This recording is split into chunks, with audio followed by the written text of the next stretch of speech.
नमस्कार दोस्तों, स्वागत है आपका अमित सीनियर सेकेंडरी स्कूल के YouTube channel APS online classes में।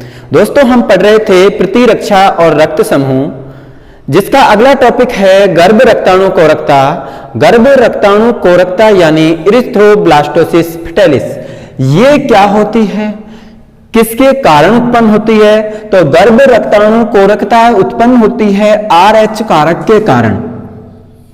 RH कारक यानी RH प्रतिजन जो रक्त की RBC पर पाया जाता है, इसकी बेजोड़ता के कारण उत्पन्न होती है, यानी असंगतता के कारण उत्पन्न होती है। तो गर्भ रक्ताणु कोरकता की जब बात करते हैं तो हम यहां बात करते हैं मां के गर्भ में पल रहे भ्रूण तथा मां के ब्लड की। यदि मां का रक्त RH नेगेटिव है, यदि बात की जाए मां जो है उनका रक्त RH ऋणात्मक हो, RH ऋणात्मक, मां का रक्त समूह RH ऋणात्मक हो और गर्भ में पल रहे भ्रूण का रक्त समूह RH धनात्मक हो, RH ऋणात्मक और भ्रूण का रक्त समूह RH धनात्मक हो। हम बात करें प्रथम गर्भावस्था यानी प्रथम प्रसव की। यदि प्रसव की बात की जाए, मतलब गर्भ से जो भ्रूण है वो शिशु के रूप में जन्म ले, तो ये प्रथम प्रसव की बात करें तो प्रथम प्रसव में क्या होगा कि माता के रक्त के साथ भ्रूण का रक्त आपस में मिल जाता है। प्रथम प्रसव के समय मां तथा भ्रूण का भ्रूण का RH धनात्मक युक्त रक्त आपस में मिल जाता है, आपस में मिल जाता है।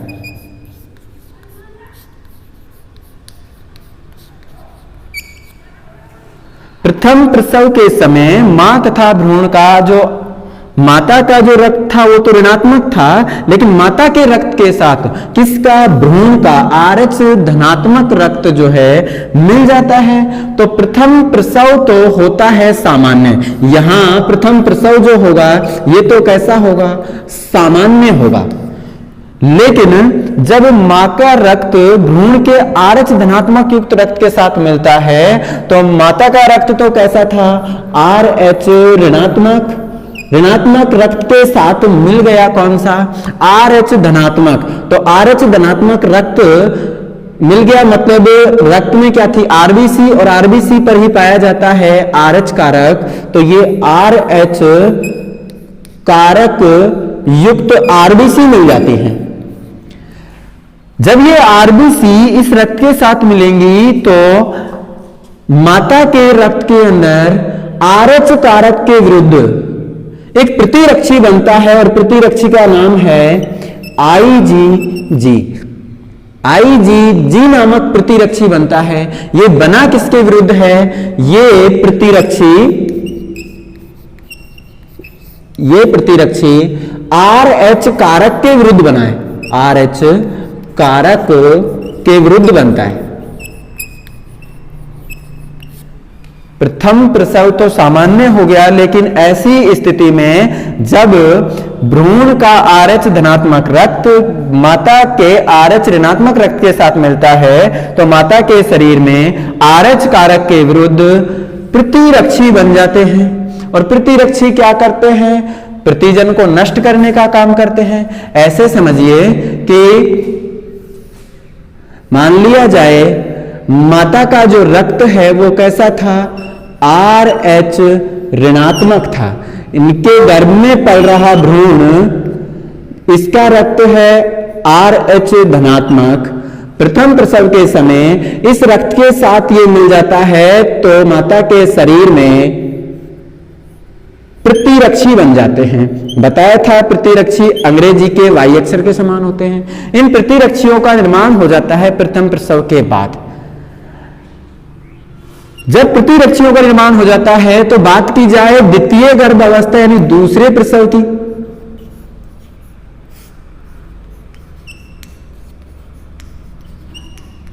द्वितीय गर्भावस्था की बात करें और द्वितीय गर्भावस्था में भी मां का तो रक्त कैसा ही होगा, RH ऋणात्मक, लेकिन यदि भ्रूण का जो रक्त है वो कैसा हो, RH धनात्मक हो।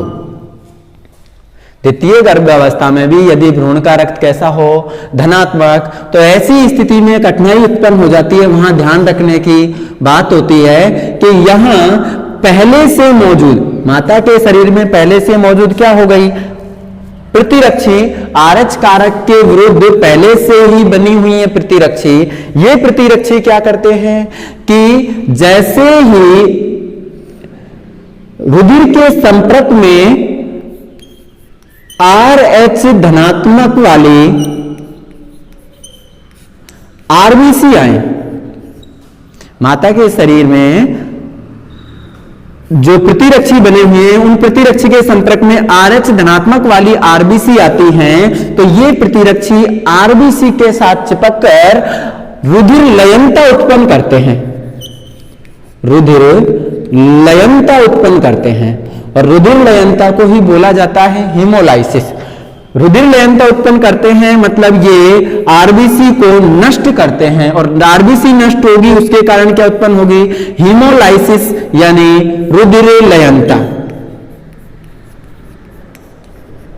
हीमोलाइसिस यानी रुधिर लयनता उत्पन्न होती है, और रुधिर लयनता के कारण माता के गर्भ में ही भ्रूण की मृत्यु हो जाती है। या तो भ्रूण जो है गर्भ में ही मृत्यु हो जाएगी उसकी, या जो शिशु जन्मेगा वो बहुत कमजोर होगा, कमजोर, या फिर हिपेटाइटिस रोग से ग्रसित होगा, हिपेटाइटिस नामक रोग से ग्रसित होगा। इस प्रकार का जो रुधिर लयनता के कारण ये रोग होता है, इसी रोग को बोला जाता है गर्भ रक्ताणु कोरकता। इसी को क्या बोला जाता है, गर्भ रक्ताणु कोरकता।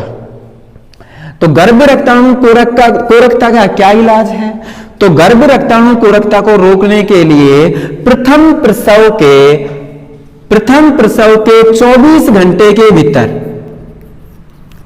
24 घंटे के भीतर माता को प्रति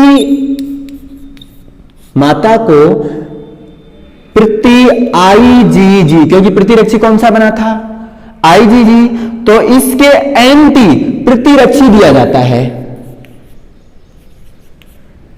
एंटी प्रतिरक्षियों का टीका दिया जाता है, टीका लगाया जाता है। और एंटी प्रतिरक्षियों के रूप में कौन सा टीका लगाया जाता है, तो यहां पर एंटी प्रतिरक्षियों के रूप में एंटी RHD का टीका लगाया जाता है।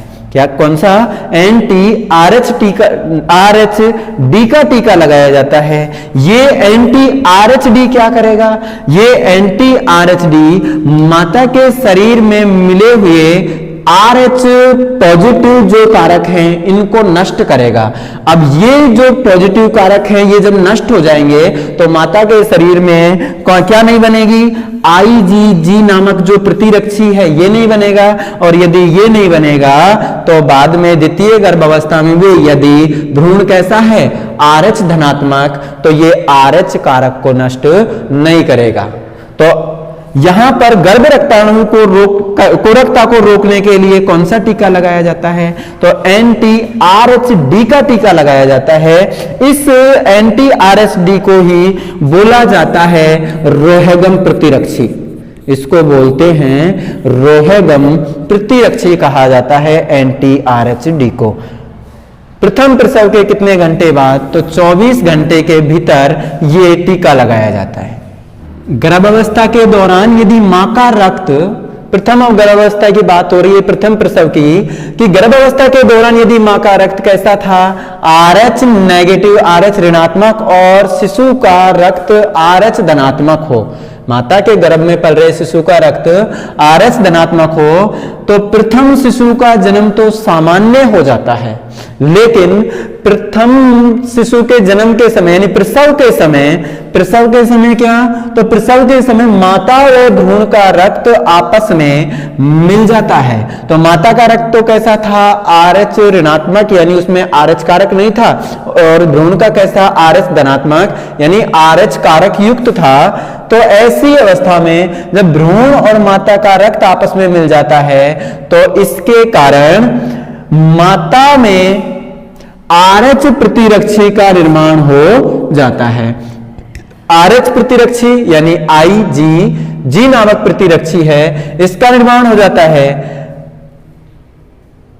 यदि द्वितीय गर्भावस्था में भी शिशु कैसा हो, RH धनात्मक हो, यदि द्वितीय गर्भावस्था दूसरी गर्भावस्था के अंदर भी शिशु कैसा हो, RH धनात्मक, तो ऐसी स्थिति में जो प्रसव है वो उसके अंदर ध्यान रखने की बात होती है कि ऐसी स्थिति में गर्भ रक्ताणु कोरकता का खतरा रहता है। तो शिशु यदि RH धनात्मक है तो माता के रक्त में RH प्रतिरक्षी प्रथम प्रसव के दौरान ही क्या हो गए थे, उत्पन्न हो गए थे। तो रक्त में RH प्रतिरक्षी भ्रूण के रक्त में उपस्थित, माता के रक्त में उपस्थित पहले से RH प्रतिरक्षी हैं, वो क्या करेंगे, भ्रूण के रक्त में उपस्थित RH कारकों से प्रतिक्रिया करते हैं।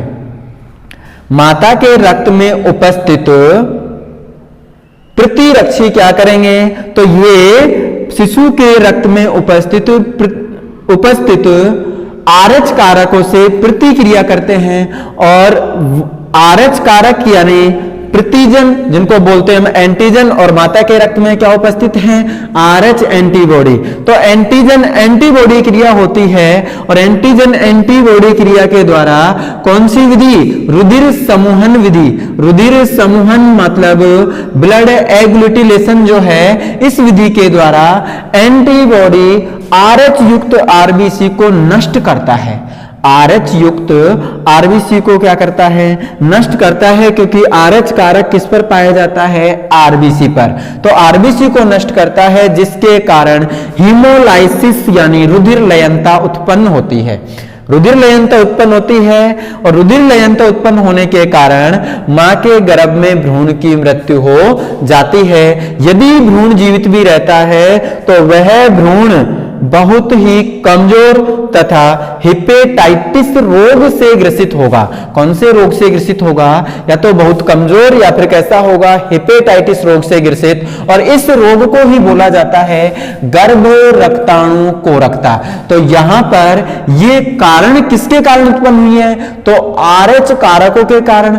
RH कारकों का क्या हुआ, यहां पर मिलान सही नहीं है यानी असंगतता है। तो ये उत्पन्न किसके कारण हुई है, RH कारक असंगतता,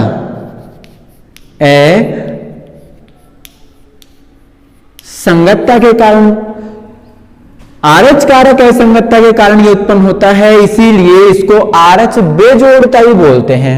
असंगतता बोल दिए या फिर RH कारक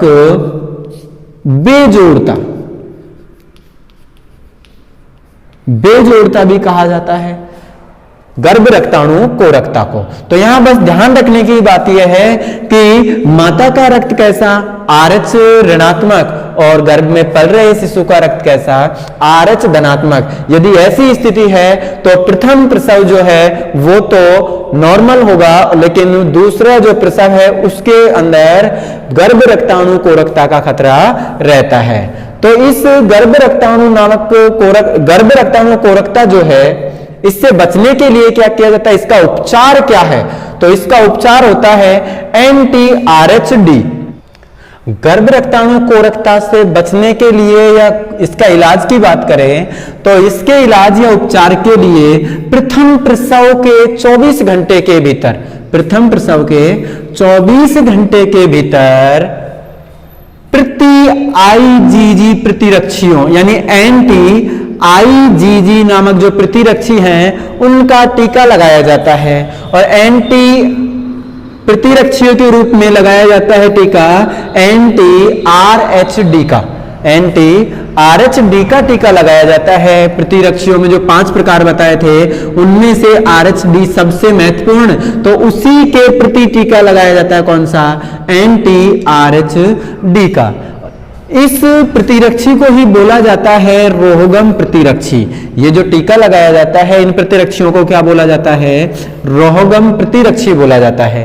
ये एंटी आरएचडी करते क्या हैं, तो ये प्रतिरक्षी माता के रक्त में मिश्रित, जो प्रसव के समय माता के रक्त में आरएच धनात्मक रक्त कोशिकाएं मिल गई थी, आरएच धनात्मक रक्त कोशिकाएं मिल गई थी, उनको नष्ट करने का काम करता है। एंटी आरएचडी यहां क्या कर रहा है, ये प्रतिरक्षी माता के रक्त में मिश्रित भ्रूण की आरएच धनात्मक रक्त कोशिकाओं को नष्ट करके माता के शरीर में प्रतिरक्षी उत्पन्न होने से रोकने का काम करता है। कि जैसे ही आरएच धनात्मक जो रक्त वाली कोशिका है माता के रक्त में मिलेंगी तो ये क्या करेगा, उनको नष्ट कर देगा, जिसके कारण माता के शरीर में फर्स्ट प्रसव के दौरान जो प्रतिरक्षी निर्माण होता है उन प्रतिरक्षियों का निर्माण नहीं होगा।